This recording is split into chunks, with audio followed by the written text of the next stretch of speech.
మా Apache company వద్ద రక్తదానం ఇస్తుంటే నేను చూశాను. ఈ చూసిన తర్వాత నేను కూడా రక్తదానం ఇద్దాం, అవతల వాళ్ళకి ఎంతగానో ఉపయోగపడుతుందన్న మంచి ఆలోచనతో రక్తదానం చేశానండి.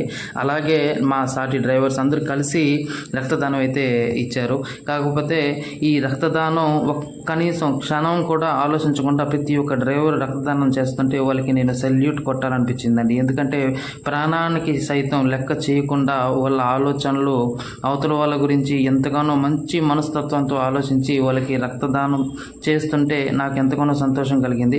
అలాగే మీరు ఎవరైనా ఈ యొక్క రక్తదానం ఇవ్వాలన్న ఆలోచన ఉంటే రక్తదానం అనేది ఇవ్వండి. ఎందుకంటే మన పరిస్థితి బాగాలేక పలానా రోజు అనేది వస్తుంది. అలాంటి రోజు మనకి ఎవ్వరు మనకి సహాయపడకపోయినా మనం ఈ యొక్క పని చేసిన దానికైనా దేవుడు మనకి సహాయపడతాడు. అలాగే వీడియో నచ్చితే ఖచ్చితంగా లైక్ చేయండి, షేర్ చేయండి, సబ్స్క్రైబ్ కూడా చేసుకోండి. Thanks for watching. By for now.